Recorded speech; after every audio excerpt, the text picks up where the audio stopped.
14 अगस्त 1944 आनंद एकादशी की पवित्र सुबह दिल्ली की धरती पर जन्म हुआ एक ऐसे रत्न का जो दुनिया के लिए बनने वाले थे। प्रेम, दया और त्याग का जीवंत रूप। बचपन से ही दयालु, विनम्र और भगवान के भक्त। स्कूल, कॉलेज सब में श्रेष्ठ। डीयू से पढ़ाई, पेरिस की यूनिवर्सिटी से लिया विद्या का वरदान, फिर मॉन्ट्रियल एमबीए का सपना। पर अंदर था एक सवाल, मेरे जीवन का असली उद्देश्य क्या है? दिसंबर 1967 मंदिर, गुरुद्वारा, चर्च, हर जगह प्रार्थना की, हे प्रभु मुझे अपना बना लो। और एक दिन भगवान ने जवाब दिया। टोरंटो, मॉन्ट्रियल में खबर मिली, शीला प्रभुपाद आ रहे हैं। मौका मिला सेवा का। झाड़ू उठाया, प्रभुपाद का कमरा साफ किया, कीर्तन में डूब गए, प्रेम में बह गए और भक्ति का सफर शुरू हो गया। गुरु की कृपा हर कदम पर साथ थी और महाराज ने अपनी पूरी जिंदगी भगवान के चरणों में अर्पण कर दी। पहली मुलाकात 1 जून 1968, 2 हफ्तों में ही निश्चय हुआ, यही है मेरे गुरु, मेरे प्रभुपाद। हर महीने 3-3 पत्र, प्रेम का हो रहा था संवाद। फिर आया मई 27, 1969 का वो दिन, जब मिला हरि नाम का पवित्र प्रसाद। नाम बदलने की आवश्यकता नहीं। प्रभुपाद बोले, तुम्हारा नाम है गोपाल कृष्ण दास।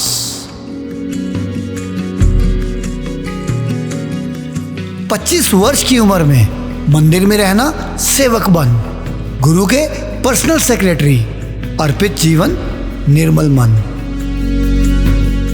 सालों की निरंतर सेवा। 81 में लिया संन्यास। गौर पूर्णिमा थी उस दिन और महीना था मार्च। 82 में दीक्षा गुरु बन कंटिन्यू किया आपने मिशन ऑफ प्रभुपाद।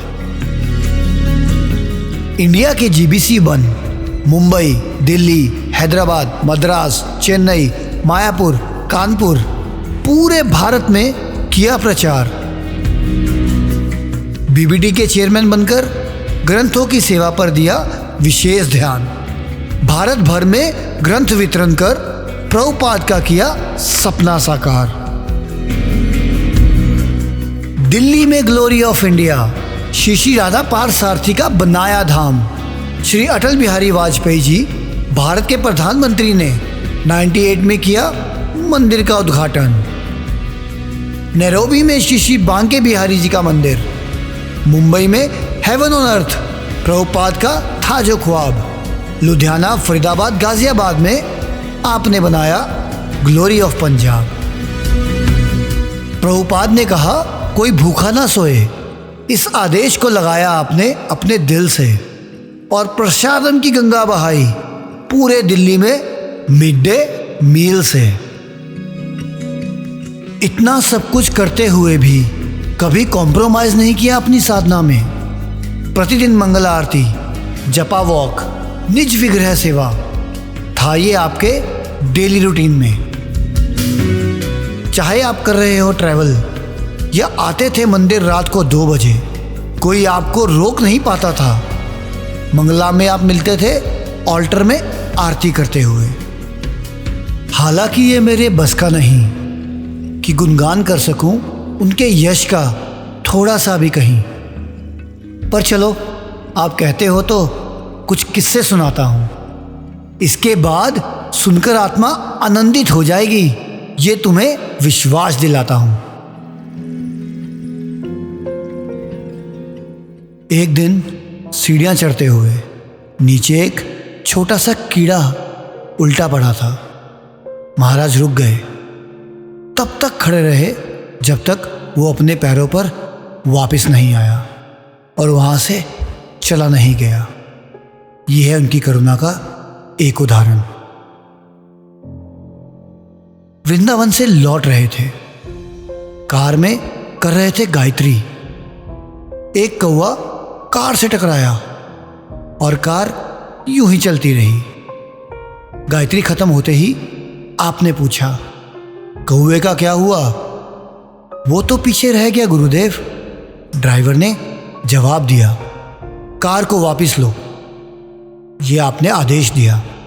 कार मुड़ी, वापस गए और उस मरते हुए कौवे के पास आपने सबसे हरे कृष्णा महामंत्र बुलवाया। एक दिन एक शिष्य गुस्से में आपके पास आया और चिल्लाया, महाराज आप बस बड़े लोगों से मिलते हैं, हमसे नहीं। महाराज शांत। फिर उस शिष्य से प्यार से बोले।